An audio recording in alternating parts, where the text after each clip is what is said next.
Hello and welcome back to my channel. प्रिय भक्तजनों, आइए आज सुनते हैं बृहस्पतिवार व्रत की विधि एवं कथा। इस दिन बृहस्पतिश्वर देवता की पूजा होती है। दिन में एक समय ही भोजन किया जाता है। पीले वस्त्र धारण किए जाते हैं। पीले पुष्पों को धारण करना चाहिए। भोजन भी चने की दाल का होना चाहिए। नमक नहीं खाना चाहिए। पीले चंदन से पूजा करनी चाहिए। पूजन के पश्चात कथा सुननी चाहिए। इस व्रत को करने से बृहस्पति जी प्रसन्न होते हैं इस तथा धन और विद्या का लाभ होता है। स्त्रियों के लिए यह व्रत अति आवश्यक है। इस व्रत में केले का पूजन होता है। अब कथा। किसी गांव में एक साहूकार रहता था, जिसके घर में अन्न, वस्त्र और धन की कोई कमी नहीं थी, परंतु उसकी स्त्री बड़ी ही कृपण थी। किसी भिक्षार्थी को कुछ नहीं देती थी। सारे दिन घर के कामकाज में लगी रहती थी। एक समय एक साधु बृहस्पतिवार के दिन उसके द्वार पर आए और भिक्षा मांगने लगे। स्त्री उस समय घर के आंगन को लीप रही थी। इस कारण साधु महाराज से कहने लगी, महाराज, इस समय तो मैं घर को लीप रही हूँ, आपको कुछ नहीं दे सकती, फिर किसी और दिन आना। साधु महात्मा खाली हाथ चले गए। कुछ दिन बाद वही साधु महाराज आए।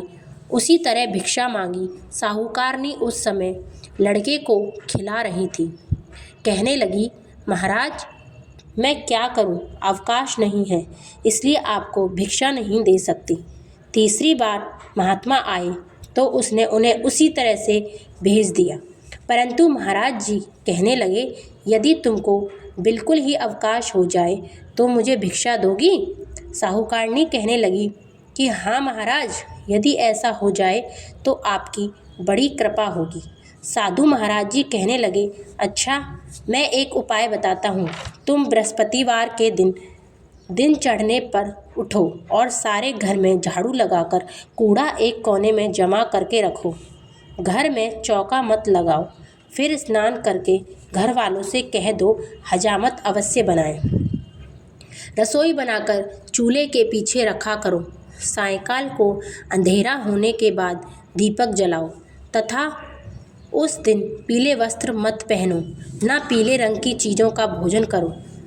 यदि ऐसा करोगी तो तुम्हें घर का कोई काम नहीं करना पड़ेगा। साहूकारनी ने ऐसा ही किया। वह सब बृहस्पतिवारों को ऐसा ही करती रही।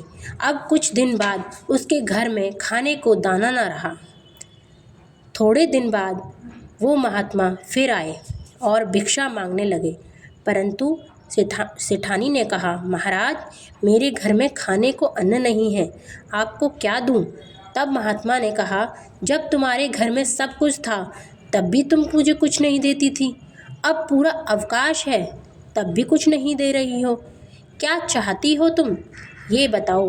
तब सेठानी ने हाथ जोड़कर प्रार्थना की, महाराज, अब कोई ऐसा उपाय बताओ कि मेरे पहले जैसा धन धान्य हो जाए और सब कुछ ठीक हो जाए। अब मैं प्रतिज्ञा करती हूँ, आप जैसा कहोगे मैं वैसा ही करूँगी। तब महात्मा जी ने कहा, बृहस्पतिवार को प्रातःकाल उठ के स्नान करके गौ के गोबर से घर को लीपना तथा घर के पुरुष हजामत ना बनाए, ये ध्यान रखना। सायंकाल को दीपक जरूर जलाना। यदि ऐसा करोगी तो तुम्हारी मनोकामना अवश्य पूरी होंगी। सेठानी ने ऐसा ही करा और उसके घर में दाना, धन धान्य ऐसा ही हो गया जैसा पहले था। सब कुछ ठीक हो गया। इस प्रकार भगवान बृहस्पति जी की कृपा से अनेक प्रकार के सुख भोग कर दीर्घकाल तक जीवित रही। जो मनुष्य इस कथा को सुनता व पढ़ता है, उसके सारे पाप नष्ट हो जाते हैं। हे बृहस्पति महाराज, जैसा उस साहूकारनी के साथ पहले हुआ वैसा किसी के साथ मत होना, और जैसा बाद में हुआ सबको ऐसा ही सुख देना। जय हो बृहस्पति महाराज की जय।